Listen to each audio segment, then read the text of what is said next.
علينا ما دعا لله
Saya dilamar oleh kiai besar mau dijadikan anak mantu, Miftah tapek mantu. Itu wong gede, wong kondang. Saat itu saya sholat istikharah. Jadi lah cah nom-nom bilang pilihan ya sholat istikharah. Umpamanya cah loro, ana cah wedok ayu A karo B, kowe milih A atau B, kowe sholat istikharah. Tapi sebelum sholat istikharah kamu yakinkan bahwa dua-duanya mau sama kamu. Sing cilaka wis istikharah loro-lorone ora ana gelem sing awakmu merongos tak kandhane. Akhirnya malah nangis. Semarang ayu Jakarta tiwas wis sayang mung dianggap kanca. Yes. Semarang kali ini budak kadung sayang matane picek. Iya toriri. Waktu itu kemudian saya memutuskan apa? Untuk menolak pinangan kiai besar ini. Pertimbangan saya apa? Sederhana saja. Kalau saya jadi anak menantu kiai besar, satu saat saya menjadi besar, orang akan mengatakan lumrah Miftah kae iso gede, wong duwe maratuwa gede. Tapi kalau saya tidak bisa menjadi besar, orang akan menghina Miftah kae goblok, mosok dadi mantune wong gede tapi ra iso gede. Maka saat itu saya memutuskan tak rabi wae karo wong biasa. Dongaku apa li? Ya Allah, berilah saya istri yang lebih alim dibandingkan saya, supaya saya diajari oleh istri saya. Tapi kalau tidak, berilah yang kedua, berikanlah kepadaku istri yang biasa-biasa saja, supaya saya sebagai suami bisa mendidiknya. Ya Allah, kula njaluk maratuwa sing biasa-biasa mawon, bila perlu sing gampang tak apusi. Dan ternyata tenang Pak, saya mendapatkan pilihan yang kedua. Biasa-biasa saja, maratuwaku gampang tak apusi. Padha karo panitia ning dalu menika ngapusi, kula ora disuguh kopi. ini kok ora teko-teko. Masuk panitia kalah sacet karo bakul es gitu. Ngelang. Kok geting aku. Sallu ala Nabi Muhammad. Maka Bapak Ibu yang saya muliakan, nasab itu bukan jaminan. Nggak ada yang bisa menjamin seseorang yang nasabnya baik dia akan menjadi orang baik. Sing kondo sapa? Contohnya Nabi Nuh, anake Kan'an. Nabi Lot lho, sing lanang nabi, sing wedok ya ora karu-karuan. Nggih napa mboten? Makanya apa? Saya meyakini kebesaran seseorang memang tidak, kadang-kadang mohon maaf, tidak bisa lepas dari kebesaran orang tua, tapi ini bukan jaminan. Kayak jaminan. Wingi pas haule Mbah Besari kan kula matur. Generasi yang paling buruk itu adalah sebuah generasi ketika ada orang punya kemampuan, ketika ada orang berprestasi, dia punya kualifikasi, dan orang-orang ini mengatakan, alah ini gak seberapa, Mbah Kumbian lebih hebat dibandingkan orang ini. Pertanyaannya, seharusnya Anda malu. Iki ono wong ampuh punya kualifikasi, mau bandingke karo mbahmu, sementara di saat kamu mengatakan itu kamu bukan siapa-siapa. Mbah Kumbian lebih hebat, sementara kowe ra iso apa-apa. Sing mau andalke apa? Sing diandalke mbae-mbae wis modar tak ada. Iya bisa apa? Makanya kemudian dikatakan apa? Innal fata man yaqulu ha anada. Seorang pemuda yang mengatakan ini loh saya. Saya mau baik, mau buruk, mau besar, mau kecil, ini loh saya. Laisal fata man yaqulu kana abi. Bukanlah pemuda itu yang mengatakan ini loh bapak saya. Maka istri saya itu hebat. Sebelum saya datang, ada 3 laki-laki yang meminang istri saya. Siji anggota DPR, loro polisi, telu lurah, 4 miftah pengangguran. Ibu mertua saya, on milih satu di antara 3, DPR, polisi, lurah. Miftah nganggur, aja mau pilih. Tapi apa? Mereka datang dengan membawa sesuatu, Gus Miftah datang dengan membawa misi. Misi ngapusi calon mertua. Saya ditanya sama bapak mertua saya, kelebihanmu apa? Saya jawab, kelebihan saya 1, kekurangan saya 1. Kelebihanmu apa? Banyak kekurangan. Kekuranganmu? Nggak punya kelebihan, modal ya. Remuk. Kopi ini rata-rata ya tambah remuk.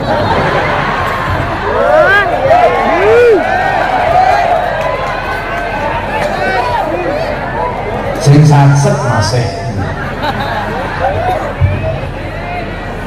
Iya tapi. Dan akhirnya panitia pun panik. Masih panik boleh?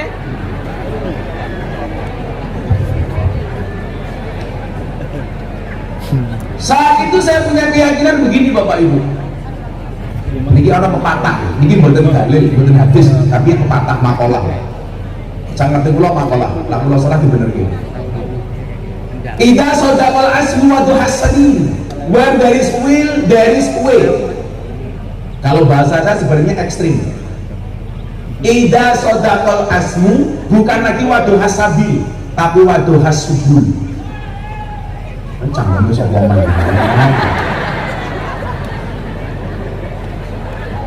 Wedang racet toh malah bengok-bengok. Idza sadaqal azmu wa duhasabil. Jika niatnya baik akan ada jalan. Kula ganti waduhasubul. Kalau niatnya baik pasti banyak jalan. Gusti Allah itu nggak mungkin Pak membuat jalan hanya satu untuk kebaikan. Padha karo jenengan tindak mriki pengen ngaji. Ana sing lewat lor, kidul, kulon, etan. Dari dalane kathah. Makanya bahasa saya bukan where there is will there is way, tapi where there is will there are. Jalannya ini jamak, wis, banyak jalan. Artinya apa? Kalau kemudian kita sering mendengar banyak jalan menuju Roma, banyak jalan untuk menggapai kebaikan, untuk mencapai puncak. Sing di Jawa Wedan malah dandani salon.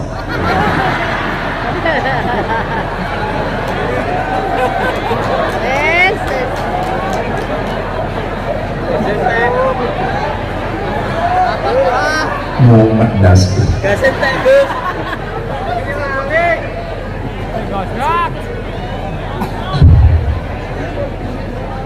Kalau dari kelingan biar Pak Kiai Said, oh ngalim menawi. Zaman muktamar NU di Lirboyo. Gus Dur niku lak biyen tau ngendikan Pak Kiai Said kan iso dadi ketua umum PBNU di atas usia 50 tahun, dan ternyata firasatnya Gus Dur niku benar. Ngoten nggih. Lah ana kiai ngendikan ngoten niku mboten ramalan, tapi firasat. Itaku firasat al-mukmin fa innahu yang juru binurillah. Jadi orang tidak bisa membedakan mana ramalan mana firasat. Sadurunge kula terus kula kelingan. Kula nate sowan teng Gus Robert, Agus Tijani Robert Saiful Nawas. Gus Robert putra ketiga dari Gus Mi. Gus Sabut, terus sing nomor loro Gus sinten? Mboten. Agus Sabut, sing nomor loro niku Gus sinten? Nomor 3 Gus Robert, nomor 3. Kula lali soalnya orang ngombe kopi jadi lali.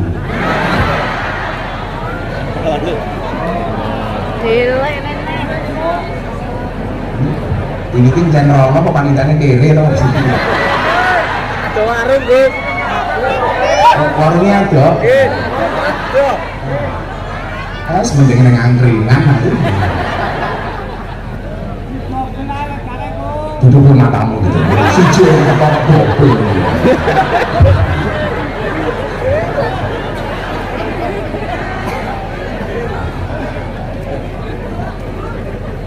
Kula sowan Gus Robert dalam rangka haule Gusmi. Haule Gusmi itu dibagi-bagi. Menawi Gus Robert itu gawe haule Gusmi itu biasanya hari kedua atau ketika Idul Adha. Pas kula sowan Gus Robert niku enten tiang nganggo baju polisi, kaya polisi menggawa. Tapi duduk polisi. Jadi duduk polisi.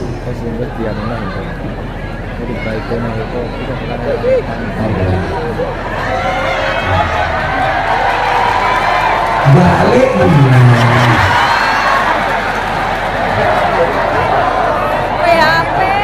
Ngomongin dong, ngobrolin dong. Nanti ku rasane ora nunggu kopi kok ora teko-teko.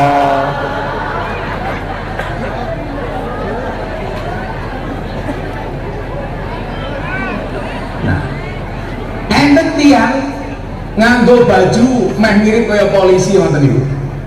Tapi sikile mung siji. Lah teng Jawa Timur istilahnya apa bantol, bantuan polisi sing ngatur-ngatur dalan itu lho. Gitu. Begitu tiang niki kondur, Gus Robert ngendikan kali kula ngeten. Miftah. Nggih Gus, awakmu ngerti ra? Wong iki biyen sak janjane sikile utuh loro. Utuh loro. Satu ketika orang ini sowan Gus Mi. Begitu ajeng kondur, Gus Mi ngendikan, Mas, umpama sikilmu dijaluk Gusti Allah siji entuk apa ora? Niku sing ngendikan Gus Mi. Iki sing kene ngopi rasa kuwi mangan. Karena aku jadi ingin. Mal yang mau menyek lho. Ini apa nak belas. Gak boleh belas ini. Orang pengertian belas. Loro hatiku. Pantesan otaknya gede lagi. Lagi dadi wong lanang waktu mau aja gede-gede. Sak nggon kula matur, wong lanang ki lawatane gede, jarene dokter manune cilik.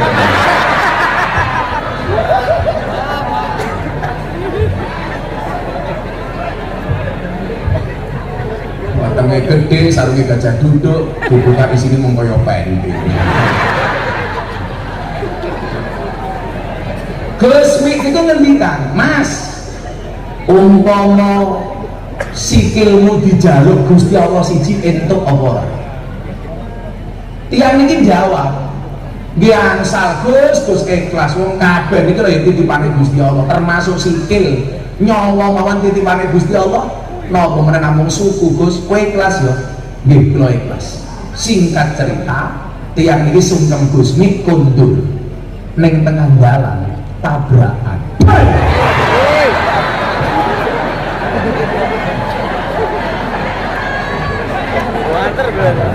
Wander tak beralih.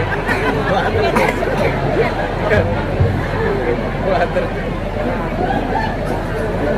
Begitu tabrakan dibawa ke rumah sakit. Singkat cerita ditangani sama dokter, dokter memutuskan kakinya tidak bisa diselamatkan dan harus diamputasi. Dokternya matur, Mas, mohon maaf ya, ini kaki tidak bisa diselamatkan, harus diamputasi. Boleh apa enggak? Orang ini mesem, mboten napa-napa kula ikhlas. Dokter lah kaget, lho, wong arep kelangan sikil kok ikhlase kaya ngono ya apa maksudnya? Ditakoni, kok awakmu ikhlas banget napa, Mas? Wau Gus Mik ngendikan, angsal mboten sikil kula dijaluk karo Gusti Allah. Ternyata jawabannya niki. Niku napa? Firasate Gus Mik seorang wali. Weruh sakderenge kejadian, sakderenge winati. Lah, ngoten niki mboten ramalan. Tapi dipun wastani firasat. Ittaqu firasyatal mukmin fa innahu yanzuru binurillah. Takutlah, perhatikanlah firasatnya seorang mukmin, karena mereka melihat dengan cahaya dari Allah, dengan nurnya dari Allah. Tapi dari tadi firasat saya mengatakan kopinya masih lama.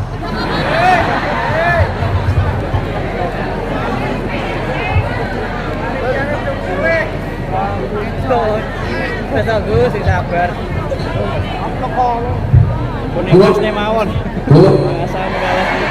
Kula tak takon. Bojone jenengan itu kagungane jenengan apa kagungane Allah? Suamimu itu milikmu apa miliknya Allah? Miliknya Allah. Berarti jenengan ra kena nesu yen bojone rabi meneh. Kan miliknya Allah. Toh tidak diminta, hanya dibagi modal. Boleh. Kula matur-matur kali bojo kula. Minggat tau bapak. Tapi insya Allah saya tidak akan pernah menduakan istri saya. Amin. Insya Allah. Banyak laki-laki mengatakan mencari istri solehah itu susah. Banyak perempuan mengatakan mencari suami soleh itu susah. Pertanyaannya adalah, kenapa kita sibuk mencari bukan menjadi? Jangan mencari tapi menjadi. Jangan mencari kopi tapi menjadi kopi.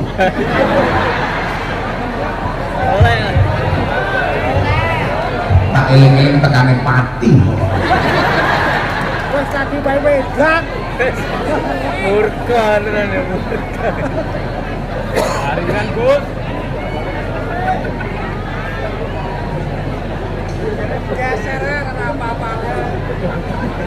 Bapak Ibu, mari kita akhiri pengajian malam hari ini.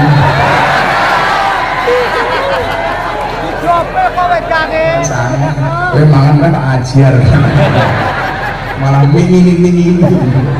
Gus pun ngantuk.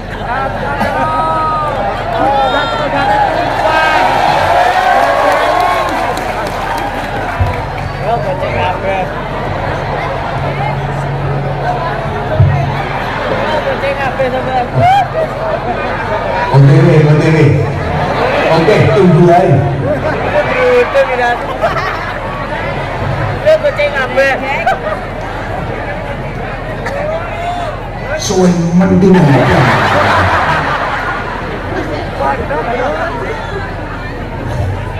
Telepon Terry, canggih datang kelepret. Naik gunung turun gunung.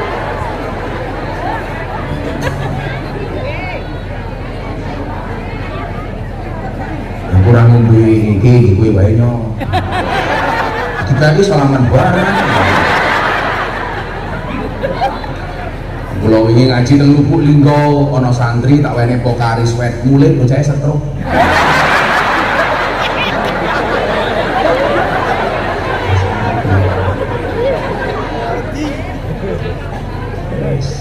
Kopi bisa umum panas dan diombe. Jangan pernah kamu sesali kopimu dingin. Kenapa? Karena ketika hangat tidak pernah kau hargai. Kok apa pun yang ngadik orang tisu ya.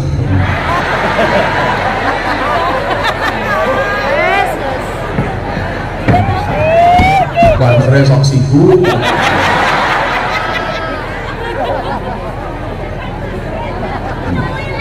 Pahit sangit.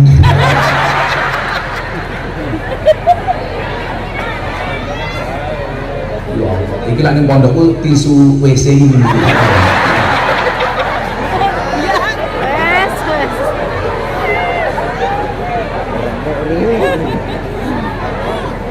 Sallu ala Nabi Muhammad. Nah, maka Bapak Ibu rahimakumullah, jangan sampai kemudian ketika kita merasa tidak mempunyai nasab yang baik, itu menutup peluang untuk melahirkan generasi yang besar. Kalau saya sendiri merasa terbebani ketika kemudian kita dinisbatkan kepada seseorang yang besar, sementara kita tidak bisa menjadi besar. Umpamane, ono bocah baik gede banget. Saya ingatkan loh, para gus-gus nom. Begitu banyak kejadian di lingkungan kita, transisi dari orang tua kepada anak itu tidak soft landing, tapi hard landing. Mendaratnya ini tidak soft, tidak lembut. Kenapa? Lah awal mungkin dari bapak gede masul, secara psikologis beban anak itu besar. Kenapa? Karena dia harus berusaha minimal kayak bapaknya. Tapi sebaliknya, lah awak mungkin ada wong tua gede, seharusnya apa? Secara psikologis bebanmu ringan. Wah bapakku wong biasa kok. Maka di banyak tempat nyuwun sewu, banyak pondok pesantren, ketika dicekel bapak iki dadi apik, mudhun ning anake bubar. Maka bebannya anak itu besar. Lah menjadi celaka ketika anak hanya disibukkan dengan romantisme sejarah. Biar bapakku gede, tapi di saat dia mengatakan bapakku gede, dia bukan siapa-siapa. Apa kudunya raisin gue? Maka saya dulu ketika alah Miftah kira jelas, tidak pernah saya membuka satupun soal nasab. Karena bagi saya beban Bapak Ibu. Nah, bila saat ini nyuwun saya jenengan ceng rumangsa biyen bae biasa-biasa mawon santai mawon. Yusyarul mar'u ma'aman ahabba. Seseorang itu akan dikumpulkan bersama orang-orang yang dicintainya. Dalu menika jenengan tidak mriki mergo cinta karo wong saleh, insyaallah jenengan soleh, anak putune soleh-solehah. Amin. Dadi jenengan tidak mriki seneng karo Kanjeng Nabi, sesuk ning padang masal kumpul karo Kanjeng Nabi. Jenengan tidak mriki seneng karo kiai, kula dongake senajan ora ndek nasab kiai minimal mambu kiai. Mambu kiai niku luwih apik timbang kiai mambu. Untungmu aku wangi yo maklum kiainya artis. Saya itu lagi membuat komunitas di Jakarta Bu, pengajian artis yang tidak keras tapi pengajian sing santai. Alhamdulillah jamaah kula mulai kakak ono Vicky Su, Aura Kasih, Nagita Slavina, Lesti, Rizky Bilar, dan yang terbaru Lucinta Luna.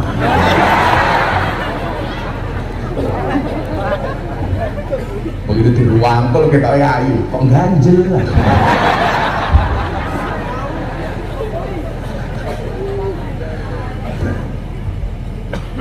Nah, tugas kita hari ini apa? Membangun peradaban.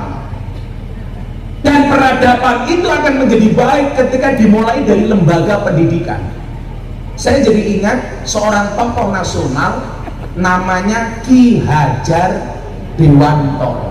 Nama aslinya adalah Suwardi Suryoningrat. Banyak cerita sejarah yang mencoba ditutup oleh Belanda. Salah satunya apa? Banyak tokoh besar yang sebenarnya santri, tetapi oleh Belanda ditutup bahwa seolah-olah dia bukan santri. Salah satunya siapa? Ki Hajar Dewantara. Awake dhewe ngertine Ki Hajar Dewantara ini hanya seorang tokoh pendidikan yang mempunyai slogan apa? Ing ngarsa sungtulodo, ing madya bangun karso, tut buri handayani, ngentut buri handayani. Padahal sak janjane niki santri Bapak Ibu. Dia merupakan murid dari Kiai Sulaiman Zainuddin yang makamnya di Kalasan. Suwardi Suryoningrat Ki Hajar Dewantara mengatakan, pendidikan terbaik itu adalah pendidikan ala pesantren. Gak usah tepuk tangan. Apa arti tepuk tangan tanpa saweran? Jangan bangga dengan tepuk tangan. Nyamuk mati karena tepuk tangan. Mau tak bener sopor mesti matang itu. Sejak Ki Hajar Dewantara, pesantren sudah terbukti merupakan satu lembaga yang dianggap paling efektif mencetak generasi dzurriatan thayyibah. Tapi kemudian ada degradasi Bapak Ibu. Bagaimana kemudian hari ini orang nggak begitu bangga dengan pesantren? Orang-orang mengatakan apa? Wah gila nyantri arepe dadi apa? Begitu santri dadi wong gede, dadi pejabat, wong mulai cerewet. Alah, bono ngaji iki mau pengen golek jabatan. Begitu dah santri dadi wong sugih, alah menukar ilmunya dengan harta dunia. Tapi begitu santri kere ra iso dadi apa-apa, orang akan mengatakan, tuh gue bilang ape, santri iso dadi apa. Makanya nyuwun sewu, mungkin jalan yang saya ambil itu berbeda dengan kebanyakan jalan yang diambil oleh para kiai hari ini. Walaupun saya dianggap nyeleneh dan kontroversi, tapi saya kemudian pengen dan berharap santri itu punya role model, Pak. Oh dadi santri, wis esuk iso dadi wong keren. Tidak semuanya santri metu saka pondok dadi Mbah Mudin, sarunge nglinteng ambune kembak menyan, untune gadulen bisa. Tapi sekali-kali santri itu punya role model loh. Dadi santri metu saka pondok esuk dadi wong top, dadi wong keren. Sapa umpamane Gus Miftah?